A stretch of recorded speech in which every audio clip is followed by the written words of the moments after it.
Hey you guys, it's Peter, and welcome to my channel, Peterisms, where I tell stories of my life and just little things that I've learned as I've grown into the person that I am today. And I was just sitting here, and I was like, I want my coffee. And I was like, oh, my coffee is outside on the patio. I was sitting out there watching the dogs as they were running around in the yard. So anyway, I have read several of my meditation books today, but the one that I have not read is Meditations for Living in Balance, which is something that I need a lot of work on. Daily Solutions for People Who Do Too Much by Ann Wilson, a chef. And I just kind of opened it to today's, which is July 24th, What We Want. And I thought, you know what, I think I just started skimming it, and I was like, I'm going to read it on camera and then just kind of maybe tell a story or give my response to this or whatever. So, it's called What We Want. The quote is by Susan. I don't know who Susan is. I don't know her, okay? I don't eat at the Chinese buffet with her. I'm sorry. I know that's not for this channel, but I had to say that. Okay, I've learned to focus on what I do want and not spend time on what I don't want. Susan. Is that her name that wrote this book? No. I have to say it again. I'm sorry. I've been laughing a lot today. Laughter is good, isn't it? I mean, laughter is really like nature's medication. Okay, what we want. I've learned to focus on what I do want and not spend time on what I don't want. Susan.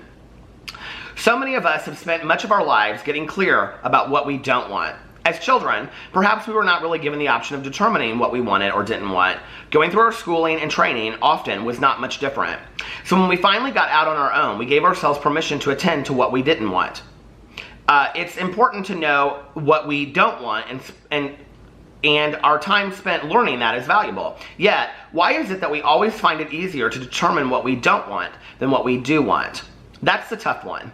What do we want? What do we like to wear? What do we like to eat? What results in our feeling good? What kind of living space do we want? What kinds of things around us give us peace and pleasure? Ants. Yeah, I love ants. Art, plants, fish, animals, cushy places to flop. Do we need a place that is just ours? A room of our own that is our world? Maybe just what we need. Develop a growing awareness of what you do want and need, and see how you can make this happen. Such an interesting meditation. You know, I think especially, it's funny because I started this off talking about my patio, and the last couple years I really wanted to make my patio nice and to have a lot of plants out there. I went a little overboard this year. I bought so many flowers and plants for my patio.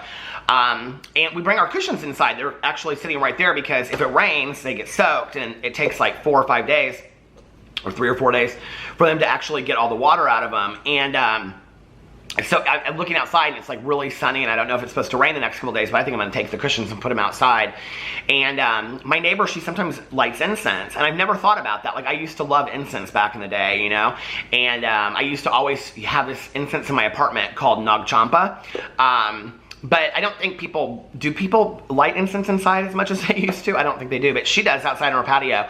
And she'll sit out there and read, and you know, she just is somebody that really, really enjoys her patio. And so I've really been trying to do that a lot more this year, you know, and have a space that speaks of my soul. I talked about this in my vlog, I don't know, almost like a year ago, you know, that we should wear clothes and we should, you know, have spaces that speak of our soul. And what I mean by that is that who are we in the inside? You know, what is it that we want our life to look like? I think often we have this dream or this idea inside of us of what our life will look like, and then we have the actual picture of what our life looks like, and they don't align, you know? And I think it's a good question to ask ourselves, you know, does my life match my soul? You know, is my soul's dreams aligned with what I'm doing in my real life? And that doesn't mean, like, if your soul speaks of being a Broadway star, okay, and you're sitting at home and you're, you know, not participating in any kind of theater or whatever, that you're not accomplishing, you know, your soul's dream. But are you listening to a lot of musicals? Are you, you know, playing music and blasting it while you clean the house? Are you, you know, listening to, I don't know, Hamilton soundtracks, or, you know, Dear Evan, what was that? Whatever, you know that one. And, you know, Rent and all those musicals. I'm not a huge musical fan, but, like, you know, maybe that makes you happy. Maybe you blast Evan Hansen. I have the book. I didn't even know they made a musical out of it until recently, but anyway, I have the book and I haven't read it. But anyway, you know, like, are you listening to musicals? Are you listening to music that speaks of your soul, you know? Do you have theater posters up? You know, maybe you go and you, like, I don't know, watch the footage. You've never been able to go see the musical, you know, but maybe you can watch YouTube footage of it or something like that. Do you know what I mean? Like, there's so many ways for us to fulfill our soul's dreams and needs. without actually living that life. And I think it's important. But I think first we have to ask ourselves, what does that look like? What do I want in my life, you know?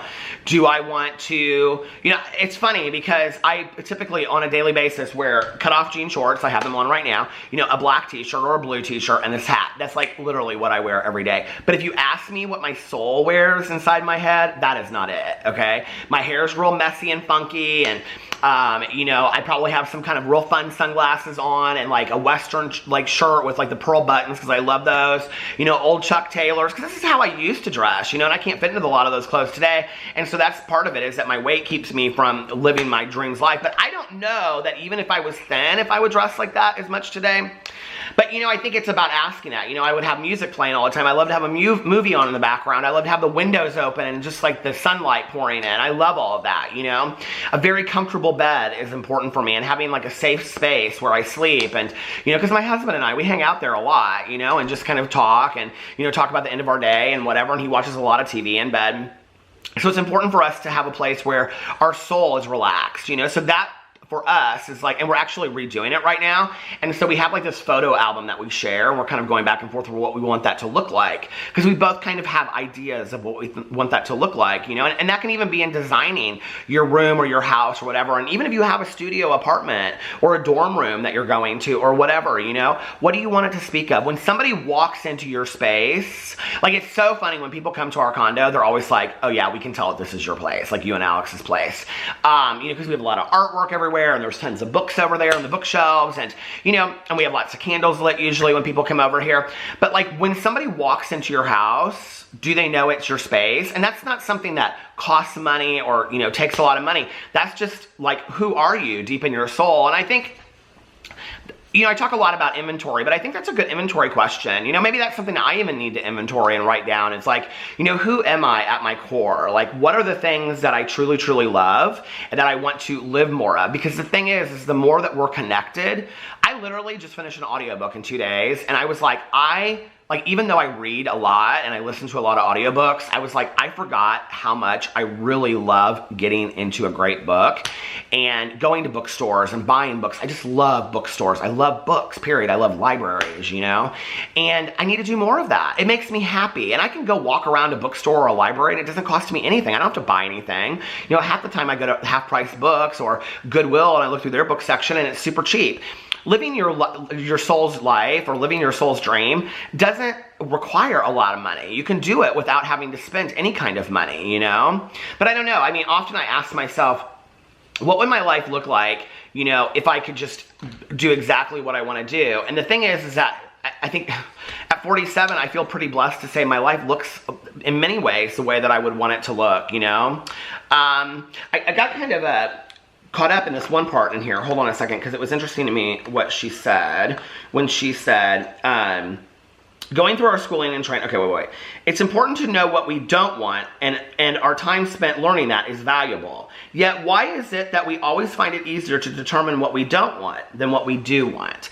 And I think that's like a really good question. And I think sometimes, you know, like, my husband's not somebody that likes to try a lot of different foods. And I'm like, well, how do you know that you'll like something if you don't ever try it? And he's like, I'm good with what I like. You know, he's very that. And that's fine. That's him, you know. But I'm somebody that likes to try new things because I often find that I like something new. Okay, this is such a bad example, okay? And let me, mind you, I'm from the Midwest, okay? But I literally dip everything in ranch dressing, okay? Especially French fries and sometimes pizza. But, all my friends that live out of state, they're like, that is such a Midwest thing. I'm like, is it? I don't know.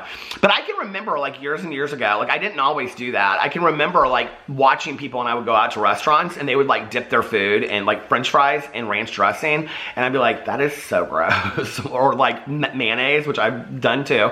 You know, I've mixed the mayonnaise and ketchup together, or ketchup and ranch, you know, and I'd see people do that and I'd be like, that is so gross. Or like dipping your fries in a Frosty at Wendy's. And how quick we are to judge other people for things that they do that we've never tried ourselves, you know? And I think over time, now I love to dip my fries in a Frosty. Damn, I'm hungry now. You know, I love to dip my fries in a Frosty. And ranch dressing, of course, is my mainstay and all those things. But you have to try new things to know what you're going to really like. You know, you have to try new kinds of music. I've listened, when I met my husband, I mean, I like dance music from the clubs and stuff like that, but nothing like he listened to, like all this electronic dance music. Now it's probably mostly what I listen to, you know? I can remember when I first got sober and everybody around me listened to country music, and I was like, I cannot stand country music. It reminds me of my dad. And now I love country music, you know, and I listen to a lot of country music. And even just in the last couple years, you know, like in reading like fantasy books or more science fiction stuff that I would never have picked up 10 years ago, and they've become some of my favorite books. You know, often when people recommend something to me and they're like, you know, this is a really great book, and I'm like, I don't think it's for me. And then I read it and I'm like, oh my God, you know? So many people had told me about this Taylor Jenkins Reid book called The Seven Husbands of Evelyn Hugo, and I just would pick it up and I'd look at it and I'd be like, I am so not interested in this. What? The golden era of Hollywood? I'm not interested in this. And then I read it and it became one of my favorite books of the last 5 years, you know? And if not my favorite book of the last 5 years. So I think we have to try new things. We have to try something different. So I don't know. Today my commitment is to try something new, to try something I have never tried before, and to see if I like it or not. And I think that you should do the same thing. So anyway, I love you guys. I hope that was kind of more of a fun meditation, don't you think? So anyway, I don't know. Maybe write down and see like what your soul speaks of. Like who is your soul? What does your soul dream of? And how can you make that come alive in your life on a daily basis? You know, even if you can't go cross country and make your dreams come true. But for those of you that can, get started. I love you guys, and I will see you. That was like a very professional ending, wasn't it? For those of you that can, get started. Anyway, I love you guys, and I will see you tomorrow. Bye.